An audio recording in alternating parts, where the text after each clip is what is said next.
Halo Cinephile, apa kabar? Sehat-sehat ya kalian? Kali ini kita mau nyeritain film romansa nih buat kalian yang lagi kasmaran dan pengen nostalgia semasa kalian muda, yaitu Titanic. Film yang dirilis tahun 1997 dan disutradarai oleh James Cameron. For your info, film ini pernah menjadi film terlaris sepanjang sejarah selama 12 tahun loh. Dan baru pada tahun 2010, film ini tumbang oleh film James Cameron lainnya yang berjudul Avatar. Gak banyak basa-basi, yuk movie Rasis ceritain.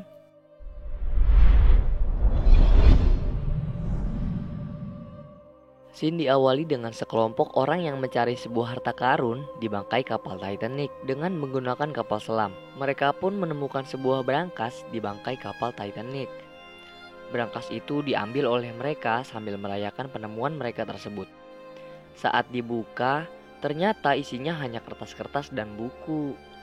Brock dan teman-temannya kecewa karena nggak ada berlian di dalam berangkas itu. Setelah itu, buku dan kertas itu dibersihin. Saat Brock sedang menelpon, dia kaget karena ada lukisan perempuan pakai berlian yang ia cari. Scene berganti. Nenek yang sedang membuat gerabah terdistraksi oleh acara TV. Di acara TV tersebut, Brock ngasih unjuk lukisan yang dia temuin di bangkai kapal Titanic. Nenek ini kayak gak asing sama lukisan itu. Oh iya, nenek ini adalah Rose. Lanjut, Rose nelpon Brock dan ngasih tahu kalau yang di lukisan itu adalah dia. Brock pun ngajak Rose ke kapalnya. Sesampainya, Rose minta ke Brock buat lihat lukisannya. Brock ngejelasin soal berlian itu. Berlian itu adalah pecahan dari batu mulia yang ada di mahkota Louis XVI. For your info lagi nih, Louis XVI itu adalah raja terakhir Prancis sebelum terjadinya revolusi Prancis. Brock juga ngasih lihat barang penemuan dia dari bangkai Titanic. Setelah itu, Brock minta buat share soal kisah Rose di Titanic ke dia. Rose pun mulai storytelling. Terlihat Rose, Ruth ibunya Rose, dan Kel calon tunangannya Rose sampai ke dermaga. Ruth di sini ngasih tahu ke Rose kalau Titanic ini kapal termewah dan gak akan bisa tenggelam sekalipun itu kehendak Tuhan. Di sini Rose ngasih tahu kalau diri dia itu di luar kelihatan biasa aja, tapi di dalamnya dirinya dia ngerasa penjara. Di sisi lain, Jack lagi main poker dan pertaruhin semua uang yang dia punya, sedangkan lawannya yang pertaruhin tiket kapal Titanic. Jack menang, dia langsung pergi deh ke kapal sama temannya. Mereka berdua girang banget tuh. Kapal Titanic pun berangkat. Semua orang kelihatan saling dadah-dadah. Rose yang sedang menata koleksi lukisan dia dikomentarin sama Kel. Kel bilang kalau koleksi lukisan itu cuma buang-buang duit. Di sisi lain, Jack sama temennya lagi ke depan kapal tuh. Ada lumba-lumba juga. Intinya di sini lagi ngegambarin kemegahan kapal Titanic deh. Kemudian Rose lagi makan siang bareng pemilik dan insinyur dari kapal Titanic. Mereka lagi muji-muji Titanic deh karena kapal ini termegah di dunia. Saat Rose lagi bakar rokok, ibu sama Kel ngelarang tuh. Dia bete dan pergi keluar. Di sisi lain, Jack lagi ngelukis bapak sama anaknya. Pas dia lagi ngobrol, dia lihat Rose tuh dan langsung jatuh cinta. Cinta pandangan pertama, cenah. Rose juga natap balik Jack juga. Cuma sayang, Kel datang dan bawa dia ke dalam lagi. Rose yang lagi makan, kelihatan kalau dia gak suka sama keadaan dia, walaupun diselimuti kemewahan. Dan ngerasa tertekan gitu deh. Tiba-tiba Rose kelihatan lagi nangis sambil ke belakang kapal. Di saat yang sama juga, Jack lagi duduk rebahan di kursi. Ternyata Rose mau bunuh diri kan. Pas mau lompat, Jack dateng nyoba buat ngebujuk Rose. Rose tetap keras kepala nyuruh Jack pergi. Tapi Jack malah ngelepas jaket sama sepatunya dan bilang kalau dia bakal ikut lompat juga. Jack juga nyeritain soal kisah dia yang pernah nyebur ke air dingin. Rasanya sakit banget. Hal itu ternyata bikin ragu Rose. Rose akhirnya luluh dan gak jadi buat lompat. Pas pengen manjat, Rose kepleset dan malah mau jatuh beneran. Rose teriak-teriak minta tolong. Teriakannya juga sampai kedengeran sama petugas kapal. Petugas kapal langsung lari. Di sisi lain, Jack berhasil buat selamatin Rose.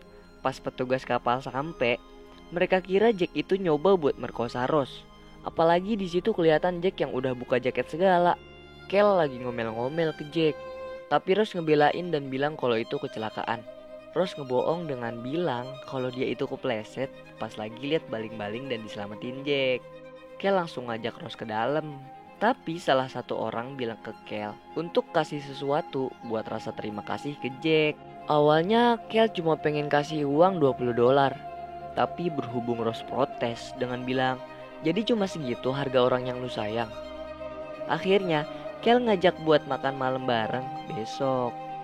Saat Rose sedang di kamar, Kel datang dan ngasih kalung ke Rose. Kalung Heart of the Ocean namanya. Keesokan harinya, Rose kelihatan lagi ngobrol sama Jack. Di sini Jack nanya kan maksud Rose ngajak ngobrol buat apa. Rose bilang kalau dia itu mau makasih sama kejadian kemarin. Sekaligus Rose cerita soal masalahnya. Jack nanya kan, dia itu cinta enggak sama calonnya itu. Rose pun marah karena nanya hal yang gak sopan kayak gitu. Terus ngata-ngatain Jack. Abis itu Rose bilang kalau dia mau pergi. Dipersilahkan tuh sama Jack. Tapi pas Rose pergi, dia balik lagi dan bilang, kenapa harus gue yang pergi? Kenapa gak lu aja? Sambil masih ngomel tuh, Rose ngambil buku Jack. Pas dibuka, Rose takjub di situ sama lukisan Jack. Jack juga nyeritain setiap momen di balik gambar itu. Di sisi lain, pemilik Titanic minta ke kapten buat nambah kecepatan biar kapal mereka jadi headline di berita ketika sampai. Awalnya kapten gak mau, tapi akhirnya nurut juga deh. Kemudian Jack dan Rose masih asik ngobrol soal kebebasan hidup. Hal yang gak bisa didapetin sama Rose. Jack ngajarin Rose ngeludah kan. Pas Rose lagi nyoba buat ngikutin Jack, tiba-tiba ibunya Rose dan temen-temennya lewat. Rose ngenalin Jack kan, tapi di sini kelihatan ibunya itu nggak suka sama Jack. Pas mereka lagi ngobrol, tanda buat makan malam bunyi. Rose dan ibunya pun pergi. Karena tahu Jack diajak makan malam, salah satu dari teman ibunya Rose minjemin baju anaknya ke Jack. Jack masuk tuh ke tempat makan malam. Dia kagum sama kemewahan tempat kelas 1 ini kan. Pas Kel sama ibunya Rose lewat, Jack gak dihiraukan sedikit pun. Datanglah Rose, mereka pun gandengan. Pas makan malam, Jack bener-bener dipojokin sama Kel dan ibunya Rose karena perbedaan derajat sosial aja. Jack jengkel. Alhasil dia gak peduli lagi deh sama aturan makan di situ dan ngeluarin gaya dia yang sebenarnya. Saat makan malam selesai, Jack ngasih surat yang isinya Jack nungguin di depan. Ternyata Jack mau ngajak Rose ke kelas 3 kan, buat ngasih tahu cara senang-senang yang sebenarnya. Di bawah, mereka senang-senang deh tanpa adanya aturan. Mereka joget-joget, Rose bisa minum sebanyak yang dia mau dan ngerokok juga. Tapi ternyata pengawal Kel buntutin Rose. Keesokan harinya, Kel negor Rose buat gak kayak gitu lagi. Tapi Rose ngebantah dan gak suka kalau dikekang. Hal ini bikin Kel marah kan, lalu dia ngebentak Rose. Sampai-sampai Rose shock dan nangis juga. Ibunya juga negor Rose. Dia bilang harus jaga etika dan jangan bikin Kel marah. Karena dengan nikah sama Kel itu bisa bikin mereka tetap bisa hidup dengan kemewahan. Saat Rose sedang beribadah, Jack nyoba buat nyamperin Rose. Tapi Jack ditahan sama penjaga situ. Terus pengawal pribadi Kel datang dan bayar penjaga buat ngusir Jack. Siang harinya, Jack nyuri topi dan jaket orang kaya gitu. Di sisi lain, Rose yang lagi tur kapal nanya ke desainer, kenapa jumlah sekoci gak sebanding sama jumlah penumpang? Dia jawab, kalau kebanyakan sekoci itu cuma bikin kapal ini kelihatan berantakan, gak elegan. Lagian juga kapal ini kuat kok, gak akan tenggelam. Habis itu Jack yang emang udah nungguin Rose bawa Rose masuk ke ruangan. Di dalam Rose bilang kalau Jack gak boleh nemuin dia. Tapi Jack tetap nyoba buat yakinin Rose dengan bilang, gua gak bisa ninggalin lu dengan keadaan gak baik-baik aja. Keadaan lu yang sekarang itu terkekang. Gua gak mau keceriaan yang gue lihat kemarin itu hilang. Tapi Rose masih ngebatu. Kemudian dia pergi. Saat Rose lagi makan siang, dia lihat ada anak kecil yang lagi diajarin cara duduk dan makan yang benar. Hal itu bikin Rose mikir kayaknya deh. Scene berlanjut. Jack yang lagi bengong di ujung kapal disamperin sama Rose. Rose minta maaf ke Jack dan berubah pikiran. Rose nyoba ngejelasin, tapi Jack cuma nyuruh diem dan nyuruh Rose tutup mata. Rose disuruh buat berdiri di ujung kapal tuh sambil rentangin tangan. Adegan legend, romantis banget mereka ini. Dari ekspresi Rose juga ngegambarin kebebasan. Di sini mereka juga berciuman. Setelah itu, Rose ngajak Jack ke kamarnya. Di sini Rose minta Jack buat ngelukis dirinya dengan cuma pakai kalung itu. Jack set up tempat dan nyiapin alat untuk dia ngelukis. Pas Rose datang dan buka baju, Jack bengong dah. Jack pun mulai ngelukis. Di sini Rose cantik banget deh. Setelah selesai, Rose nulis surat gitu, sekaligus nyuruh Jack buat masukin tempat kalungnya ke brankas. Di sisi lain, Kel nyuruh pengawalnya buat nyari Rose. Pengawal Kel masuk ke kamar Rose. Rose dan Jack pun lari. Di sini terjadilah kejar-kejaran. Jack dan Rose lari ke dek bawah, tapi masih bisa ketemu sama pengawal Kel. Saat mereka ngumpet di ruangan, dia lihat jalan ke arah tempat mesin. Mereka pun lari ke tempat mesin sampai akhirnya mereka sampai ke ruangan penyimpanan gitu. Di sini Rose sama Jack ke sebuah mobil. Keromantisan kelihatan lagi di sini. Sampai akhirnya Rose ngajak buat itu. Kel yang buka brankas nemuin lukisan dan surat dari Rose yang intinya itu salam perpisahan. Kel punya ide yang udah pasti idenya itu licik.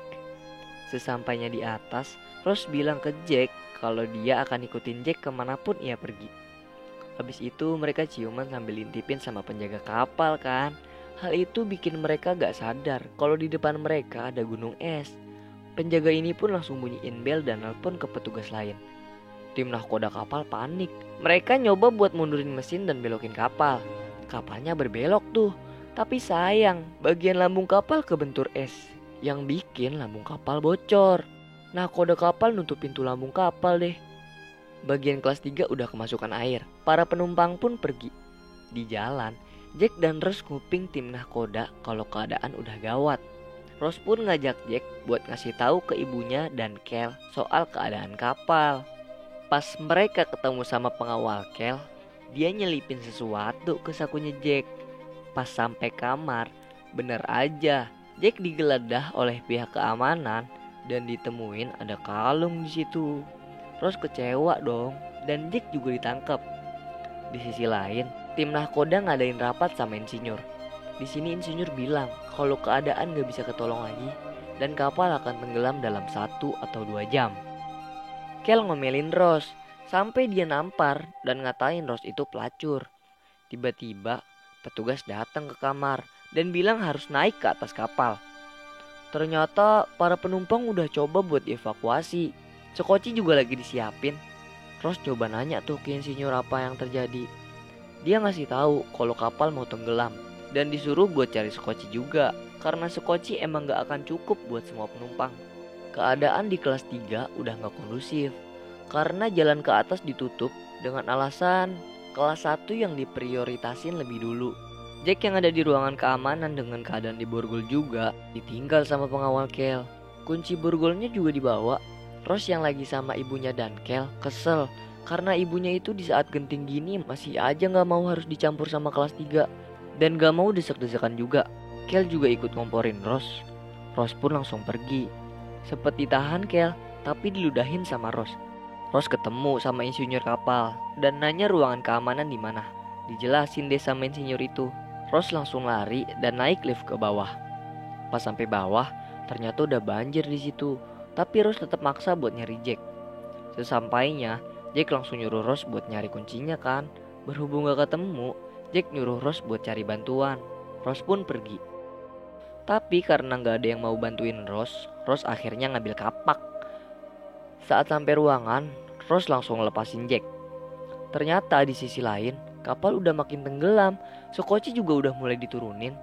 Jack yang udah sampai di pintu, lihat keadaannya sungguh kacau. Di sini juga dia ketemu sama teman-temannya. Alhasil mereka nyari jalan yang lain. Saat sampai di pintu yang lain, Jack kesel karena petugasnya gak mau bukain pintu. Dia ngambil bangku sama teman-temannya dan ngedobrak pintu lalu pergi. Di sisi lain, Kel nyuap salah satu petugas tuh supaya dia bisa naik ke sekoci. Karena prioritas utama kan perempuan dan anak-anak. Apalagi jumlah sekocinya yang gak cukup. Kondisi udah gak kondusif lagi tuh. Banyak yang pengen maksa naik ke sekoci, sampai petugas harus nembakin tembakan peringatan. Di situ juga kelihatan Jack dan Rose lagi nunggu sekoci. Pengawal lapor ke Kel kalau Rose itu ada di seberang kapal. Kel pun langsung pergi ke tempat Rose dan Jack. Saat Jack lagi bujuk Rose buat naik sekoci, Kel juga datang ke situ dan bilang hal yang sama kayak Jack. Kel juga ngeganti jaket Rose yang udah basah tuh. Jack nyoba buat ngeyakinin Rose lagi dan bilang kalau dia akan naik sekoci berikutnya. Kel juga bilang kalau dia udah booking sekoci, jadi Jack bisa ikut dia juga. Rose pun mau tuh naik ke sekoci. Abis itu Jack bilang ke Kel, "Lu bohong juga kan kayak gue soal sekoci itu?" Kel malah bilang, "Enggak, itu beneran, tapi cuma buat gua." Saat sekoci diturunin, Rose tiba-tiba malah lompat lagi tuh ke kapal. Jack langsung lari tuh. Pas ketemu, Jack bilang kenapa dia bodoh banget coba. Tapi Rose bilang, "You jump, I jump." Kel yang kesel lihat itu, dia langsung ambil pistol pengawalnya dan nyoba buat nembak mereka. Kejar-kejaran pun terjadi. Saat Kel kehabisan peluru, dia baru sadar kalau ternyata kalungnya ada di mantel yang dipakai Rose. Saat di bawah, air yang keluar deres tuh. Hal itu bikin mereka berdua keseret. Saat mereka udah bisa lolos, pintunya kekunci tuh. Untung ada orang yang mau bantuin dan nyoba bukain pintu. Tapi kuncinya jatuh. Orangnya pun langsung pergi. Jack langsung ambil kuncinya kan dan nyoba buat buka pintunya. Mereka pun lolos. Scene berpindah. Banyak laki-laki yang maksa naik ke sekoci. Kel juga nagih jatah dia kan. Tapi uang Kel malah dilempar. Saat ada yang maksa buat maju, petugas nembak tuh. Petugas ini nyesel banget karena udah nembak orang. Dia pun bunuh diri. Di sisi lain, Kel bawa anak kecil gitu biar diizinin naik ke sekoci. Jack dan Rose bertemu dengan insinyur kapal. Di sini Rose bingung, kenapa dia nggak nyoba nyelamatin diri. Tapi dia malah minta maaf karena nggak bikin kapal yang lebih kuat. Udah pasrah gitu deh. Kapten kapal juga udah pasrah. Dia ke ruangan kemudi dan nutup diri. Intinya di sini beberapa orang udah pasrah deh sama keadaan. Air pun mulai naik di semua sisi kapal. Semua orang makin panik. Air di ruangan kapten juga udah masuk. Kapal yang mulai miring membuat semua orang nyoba lari buat ke bagian ujung kapal. Begitu juga Rose dan Jack. Mereka berdua juga nyoba buat ke ujung kapal. Bagian cerobong kapal udah jatuh juga dan niban temennya Jack. Keadaan kapal makin miring. Di samping itu, Jack dan Rose udah sampai ke ujung kapal. Kelihatan juga pendeta yang udah pasrah sama pengikutnya. Kapal patah, bikin kapal makin cepat tenggelam. Jack dan Rose nyoba manjat pagar saat kapal udah 90 derajat. Jack nyuruh Rose buat siap-siap karena kapal bakal nyedot mereka ke dalam laut. Jack juga masih ngiyakinin Rose kalau mereka akan selamat. Kapal tenggelam sepenuhnya. Di dalam air, Jack dan Rose kepisah. Ketika sampai permukaan, Rose nyari Jack. Semua orang makin panik. Sampai ada yang bikin Rose jadi pegangan gitu. Untung Jack datang dan mukul orang itu. Jack nyuruh Rose berenang buat nyari barang. Tapi sayang, barang itu gak bisa buat 2 orang. Alhasil, Jack tetap di air. Di sisi lain, teman dari ibunya minta buat nolongin orang ke petugas sekoci. Tapi petugasnya gak mau dan ngancem nembak teman ibunya Rose. Jahat banget. Tapi ada salah satu petugas sekoci yang nyuruh penumpang buat pindah sekoci. Dia mau balik lagi buat nolong orang yang tenggelam. Di sisi lain, Jack nguatin Rose buat gak pasrah. Dia ngeyakinin Rose kalau Rose akan tetap hidup. Padahal di sini Jack kelihatan udah mulai kena hipotermia, tapi masih bisa buat nguatin Rose. Jack juga minta Rose janji ke dia kalau dia akan tetap hidup gimana pun caranya. Sekoci yang mau nolong orang-orang yang tenggelam udah dateng tuh. Rose ngebangunin Jack, tapi Jack gak respon sama sekali. Rose pun menangis. Rose awalnya pasrah dan ngebiarin sekoci itu lewat. Tapi Rose tiba-tiba inget sama janji dia ke Jack. Rose nyoba manggil sekocinya, tapi gak kedengeran. Lalu Rose ngelepasin pegangannya sama Jack sambil bilang, "Aku gak akan ingkar janji." Rose pun langsung nyebur ke air dan ngambil peluit di salah satu mayat. Akhirnya sekocinya balik lagi. Rose tua bilang kalau ada 20 kapal yang ngambang, tapi cuma ada satu yang balik lagi. Dan ada 1.500 orang yang tenggelam, tapi cuma 6 orang aja yang selamat, termasuk dia. Saat korban selamat dievakuasi, Kel nyari Rose, tapi Rose nyoba buat gak ngunjukin diri. Itu adalah hari terakhir dia ketemu Kel. Rose tua ternyata masih nyimpen berlian Heart of the Ocean. Dia pun buang berlian itu ke laut, dan film pun selesai. Nah, bukan cuma menjadi film dengan keuntungan terbesar sepanjang masa selama 12 tahun doang loh. Film ini juga mendapat 11 penghargaan. Di antaranya, film terbaik dan sutradara terbaik. Quote yang paling terkenal dari film ini adalah, "Gak ada sesuatu hal di bumi yang bisa memisahkan mereka." Film ini makna akan cinta banget deh, kayak kekuatan cinta bisa ngalahin status sosial, bahkan juga maut. Makasih ya buat kalian yang udah nonton. Jangan lupa komen-komen. Cheerio!